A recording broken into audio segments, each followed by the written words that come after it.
Apple has released an updated version of the MacBook Pro with a brand new M5 processor. And in today's video, we'll be going over this upgrade by looking at the specs, design, and performance, and determining if this is the right laptop for you. The conclusion might be surprising for a few of you. And just a quick disclaimer before we begin this video, this is coming from the perspective of the average user. And if you're looking for program-specific benchmarks, this is not the video for you. I recommend that you click off and look at other channels to do that kind of testing. This video review is generalized with day-to-day use and the occasional gaming, and that's the only way I can give an honest review on this product.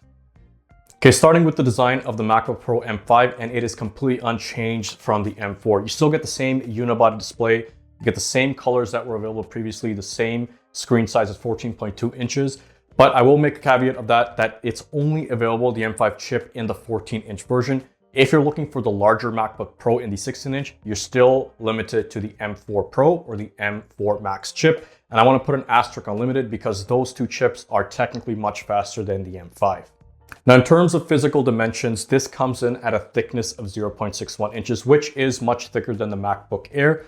But that is obvious because of the much improved chip and the internal thermals and the way that this thing is cooled. So other than that, the unibody design is still standard. It's the classic MacBook design that Apple has had for over a decade. So it's very familiar to much older users as well as new users that are getting introduced to the Mac lineup. Now, the screen on the MacBook Pro is a 14.2-inch mini LED display. Now, it is not an OLED display, and I want to distinguish the two. OLED means each pixel is its own light emitting diode, where mini LED works more like a standard LCD where there's a backlit that then projects the colors onto the screen. Now, mini LEDs have much more backlit areas, so you don't get the standard whitewashing that you would get from the older LCD displays, and it's significantly better than the MacBook Air display. Now, in terms of brightness, you get up to 1600 nits of HDR content and 1000 nits of standard content, which is extremely bright. To compare that to the MacBook Air, the max nits that you get is 500 nits. So the contrast on this, it's very good. The colors are very crisp. And if you are someone that needs to work with colors, either if you're color grading or if you're a photographer, then going to the MacBook Pro and using this display is actually quite beneficial to you. And guys, if you find videos like this helpful and you want to stay on top of all the newest technology from Windows machines to MacBooks and even video gaming, then don't forget to subscribe to my channel. Now, moving on to the ports, you do get 3 USB-C ports. You also get a MagSafe connector, which comes standard with all MacBook Pros with a 70-watt charger. And the great thing about this is you get an HDMI connection port as well as an SDXC slot. So if you're a video professional or a photographer, you don't need to use a dongle to connect your SD cards. You can plop them in directly into the MacBook. And if you want to work with an external display, you have much more freedom using the HDMI port and connecting it directly to an external display. Now, this is an HDMI 2.1 port. So that means you get up to 8K 60 Hertz or 4K 240 Hertz if your monitor supports that. I'm currently using a 34-inch ultra-wide monitor, and connecting it to the MacBook Pro was an absolute breeze, and it looks fantastic because this MacBook can support that resolution. Now, in terms of the keyboard and trackpad, you get the True Magic Keyboard and Magic Trackpad. The keyboard is quite nice. It comes with a Touch ID sensor, so this laptop does not have Face ID yet.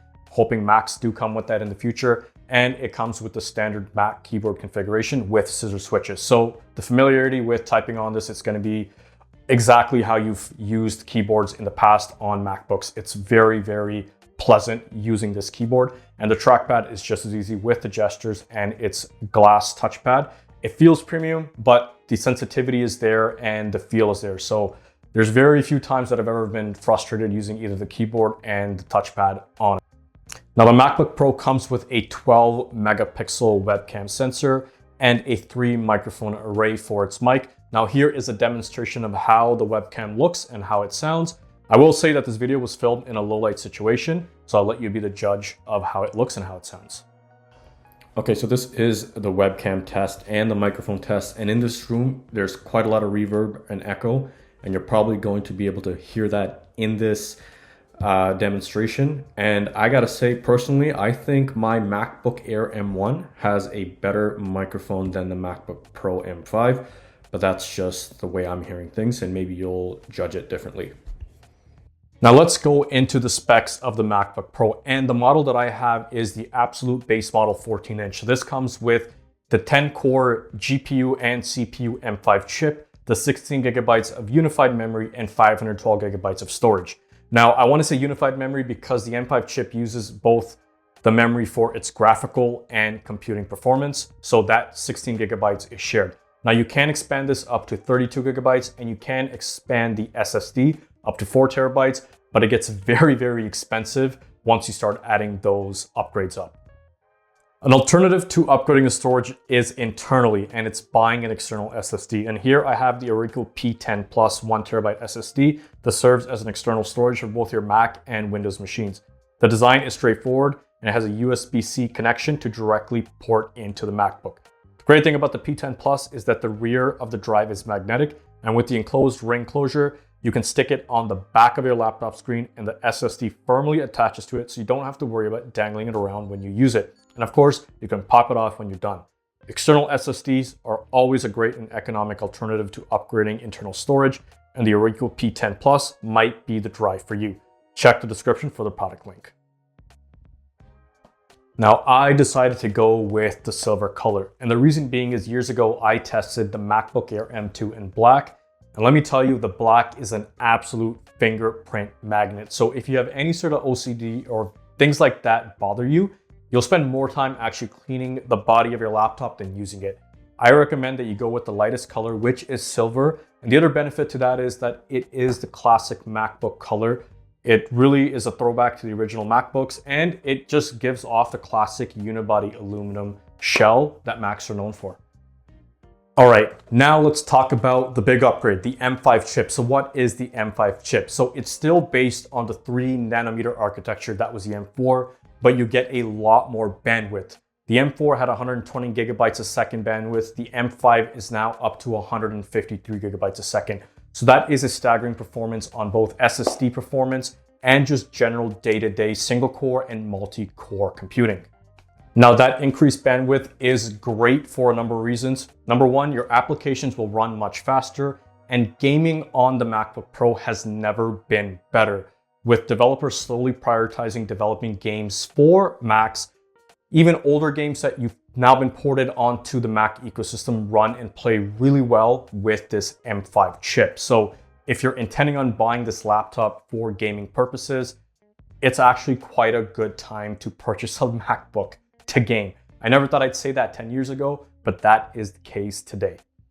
Now, the other great addition of the M5 chip is its improved use of Apple Intelligence, which is Apple's own AI modeling system. So with the improved bandwidth and performance, the AI and Apple Intelligence works a lot better. So it's not just simple things like when you're asking Siri to compose a note for you or brainstorm ideas. It's more than just a web query. There's actual modeling going on that's utilizing the M5 chip. Now, on top of that, you also get a built-in image generator, which is a pretty cool feature with the new Mac OS that also can take advantage of ChatGPT, But the other great thing is that the Apple Intelligence goes a long way even in just day-to-day simple edits.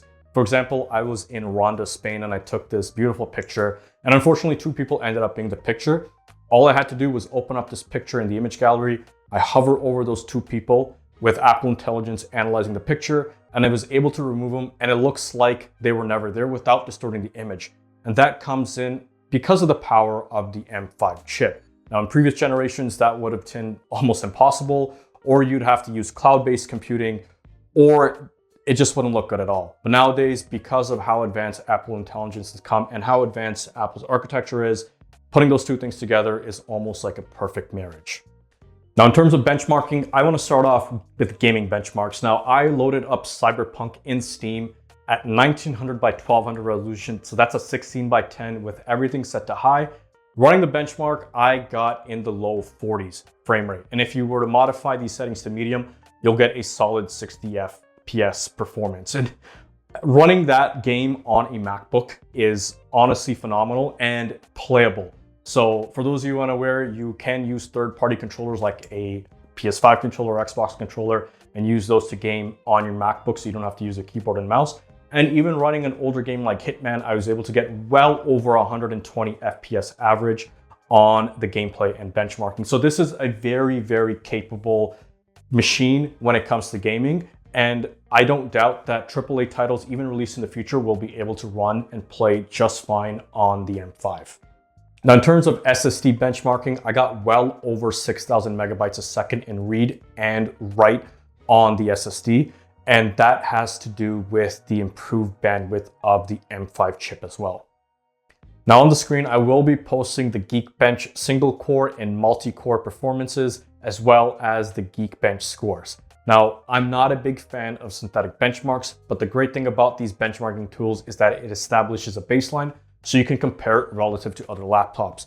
And one thing's for certain, the M5 is definitely in the upper percentile of performance, comparing it to other processors, and it is a staggering improvement over the M4 chip, which I wasn't expecting, especially using the same 3nm architecture. Now, in terms of battery, the MacBook Pro M5 comes with a 72.4 watt-hour polymer battery with advertising battery life of 24 hours of video streaming or 16 hours of web browsing. I'm gonna be honest with you, I have not gotten those battery life hours that they proclaim, but for gaming, I've gotten up to 4.5 hours. And with mixed use, I have pushed it up to 13 hours. Now, this is completely dependent on what kind of specific application you're using, if you have multiple applications open, and how much of a power drain they are on your MacBook. I recommend that you check out some channels that do a great job at testing battery life on a number of laptops, and you might be able to find out what the battery life is for a specific application that you'll be using. And in terms of connectivity, and some of these things are overlooked, but the MacBook Pro M5 comes with Wi-Fi 6E as its network chip, and it supports Bluetooth 5.3. So if you do have a router that supports Wi-Fi 6, you will be able to utilize that with the MacBook Pro. Now, for thermal cooling, the MacBook Pro uses a single fan setup to dissipate heat, and there are 2 vents at the bottom of the MacBook where the air is dissipated out.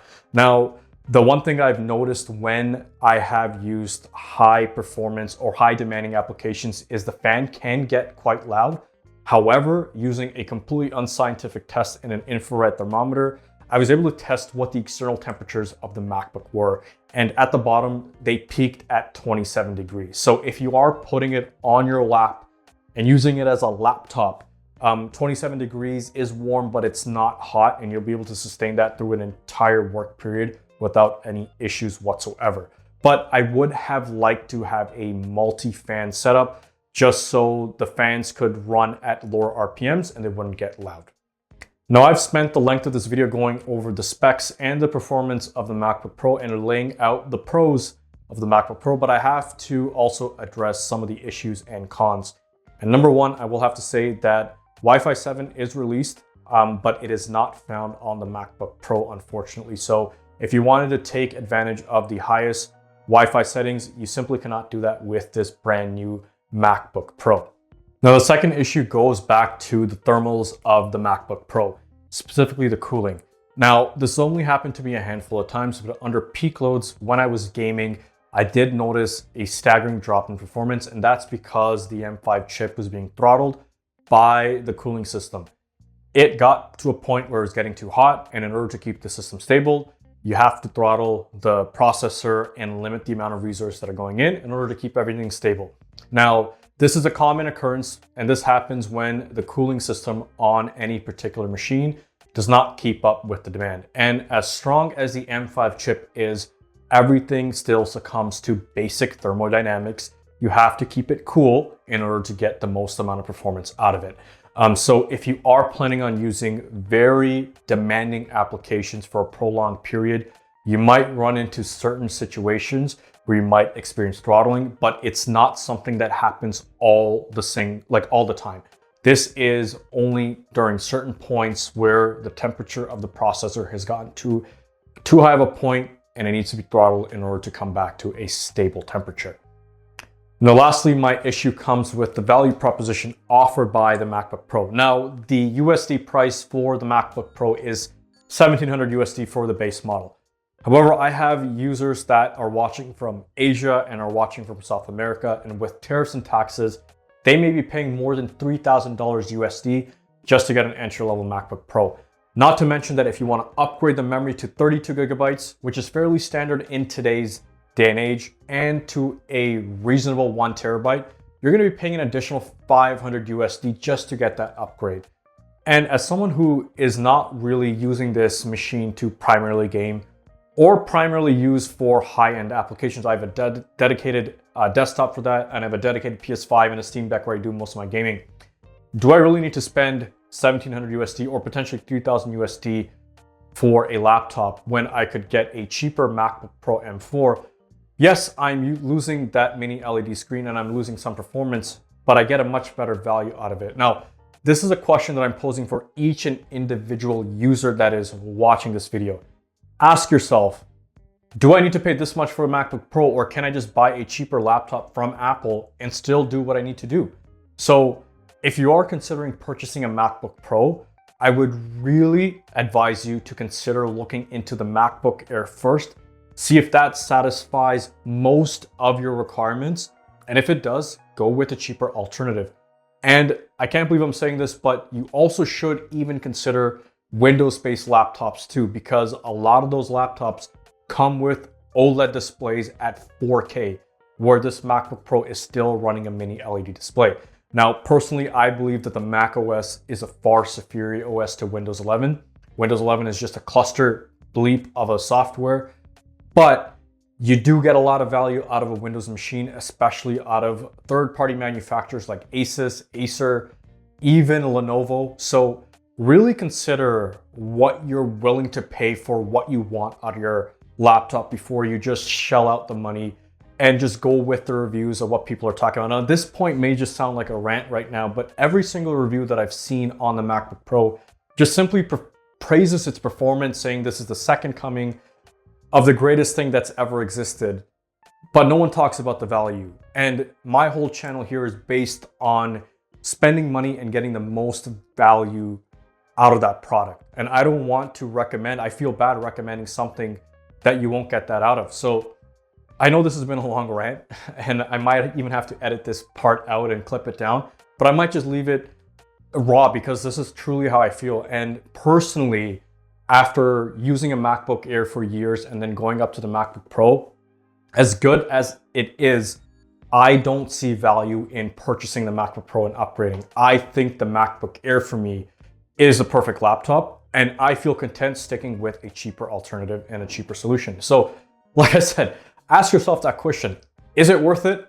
If it's not, then don't buy it. And I don't recommend you buying it because it is a very expensive machine, especially for some of the users around the world. Okay, so after that rant, what's my conclusion? The MacBook Pro is a wonderful laptop. It is great. It does what it advertises it to do, but it's just a little on the expensive side and you may not need it. And I'm personally going to be returning the MacBook Pro M5 and sticking with the MacBook Air. And that is my review, guys. Now, I hope you got some benefit and some knowledge out of it. I hope the ending wasn't disappointing, but that's truly how I feel. And I do feel very passionate when I'm talking about tech. And this is my own money that I'm spending. Apple's not sponsored this video. I'm not a big enough YouTuber for them to even consider doing that. So this is generally me spending my own money and letting you know that this is where I'm coming from. Now, if you do purchase a MacBook Pro or have purchased it, I would like to know what your experience has been like. Put it down in the comments. Prove me wrong. Let me know. Maybe it is worth the value and maybe it is something that you should consider. I love engaging with the community, especially the subscribers. And once again, if you have not subscribed to my channel, I would appreciate it. I want to grow this channel and continue to produce these videos and talk about the newest tech as it comes. But until then, I'll see you guys in the next one. Peace.